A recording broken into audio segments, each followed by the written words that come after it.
morning everybody, welcome to this week's Tillers Turf Talk from a fairly sunny Springwood farm, if not a little bit cooler than last week, and certainly don't think I'm going to be in my t-shirt today. So plenty going on as always, so really busy harvest, and what we're going to do is have a quick look at some of the things we've been harvesting, some of the things that are ready for delivery out here in the field. Then we're going to take a ride out, and today we're going to have a look at rolling, and we're going to look at two different types of rollers, talk a bit more about their advantages and why we use them when we get in the field. So sit back, enjoy the video, and we'll catch you in a bit.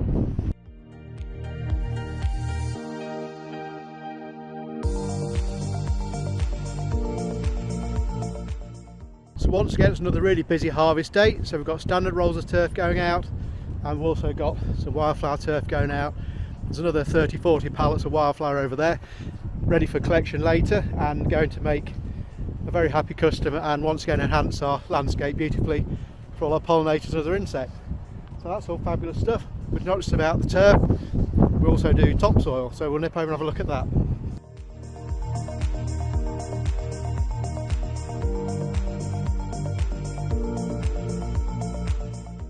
So at Tillers, we're not just about the fantastic turf we grow, but we're also about topsoil. And I've said it many times that the success of any installation is dependent on the groundwork and the preparation that goes in beforehand. So if the soil isn't very good, then like I say, we can supply a fantastically lovely sandy loam soil here, like I say, free draining, going to root down fantastically. And I have to say, some of the best topsoil I think I've ever seen, but it's almost like a golf root zone. So that's going to give the turf its best possible start in life, and it's certainly going to thrive. It's going to root down beautifully, drain really well, which is so important, particularly after winters like we've just had. So yeah, so there we go. We've seen some turf, we've seen some topsoil.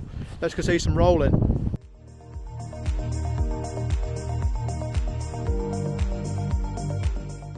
Before we head out, I just wanted a little update on how the new loading pad's coming on. And you may remember last week we were looking at some of the groundworks, some of the preparation. Well, I'm pleased to say this week the concrete started to go in.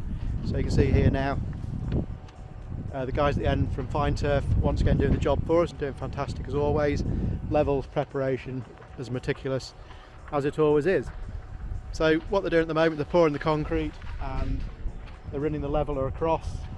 You know, like I say, the guys are busy just raking it all in, filling out any sort of low spots, anything like that. It's all going really well. So yeah, let's go back, have a look at some of the concrete being poured.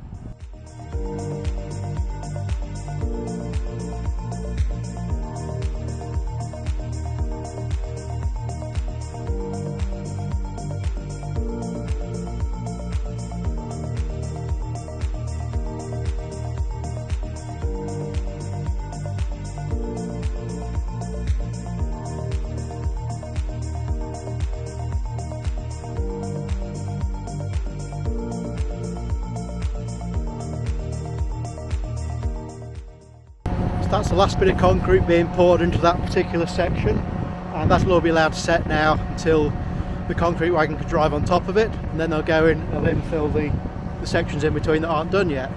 So once again, like I say, our sister company Fine Turf here doing a fantastic job as always. So we're going to head out in the field now and let's go and see if we can find Paul.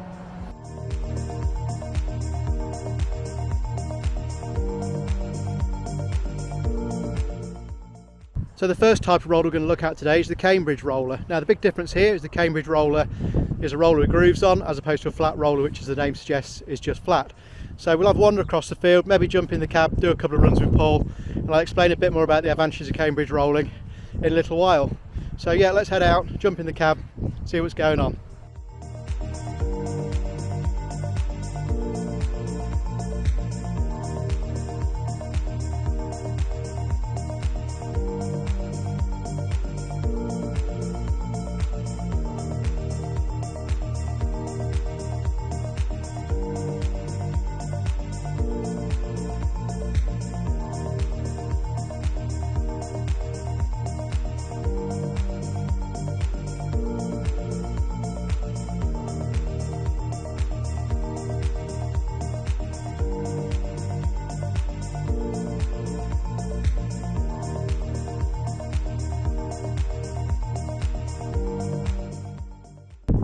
So the question that may well be asked is why not just flat roll everything? Now the benefit of the Cambridge roller is, as you can see, it's grooved.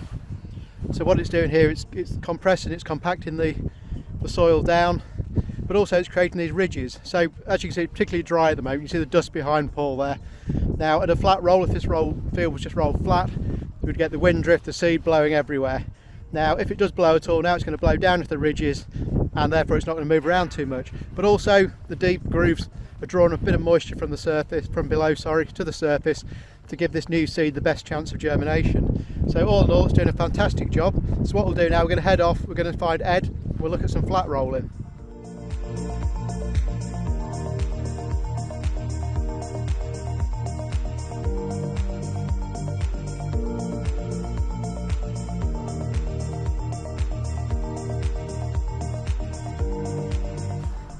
So we saw Paul on the Cambridge roller, and we've now headed out to another field where Ed is on the flat roller. Now the flat roller we're using on a semi-mature field, so this is the field that we're getting ready for harvest, probably late summer, early autumn. So obviously that risk of wind blow is gone now. It's all stabilised obviously with the grass roots and with the grass canopy itself, so there's no risk of anything blowing away or moving across the field. So the flat roller now is doing the job to level out any sort of impurities, make sure we've got this good flat consolidated surface ready for when this turf is ready to be harvested. I'd say when you're talking a small tolerance with the harvester, we don't want too many undulations or otherwise. So it's doing a great job, but also there's things like frost heave, so through the winter if we get some frost, we may get a bit of heave which is sort of decompacting the surface, so we're just pressing that back down again, firming it all together, and yeah, overall doing a good job. So we'll head over, Ed's just behind me, and we'll go and have a look at the roller itself.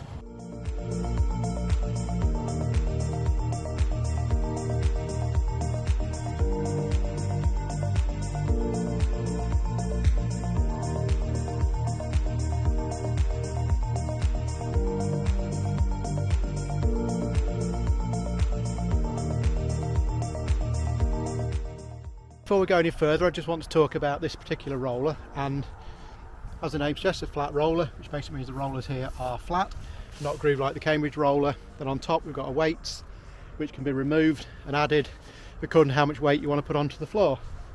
And we've got transport wheels here on hydraulics, so they'll be lowered down to lift the roller up for road transport. Then if you look underneath the back, you may notice that the two rollers are split, and this means they can almost counter rotate on each other when we turn, so we're not cutting in or scuffing anything up.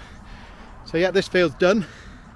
Ed's done a fantastic job, and yeah, so here we're heading back to the yard now, get greased up, maintenance done, ready for the same again tomorrow. Fabulous stuff, and yeah, we'll head back.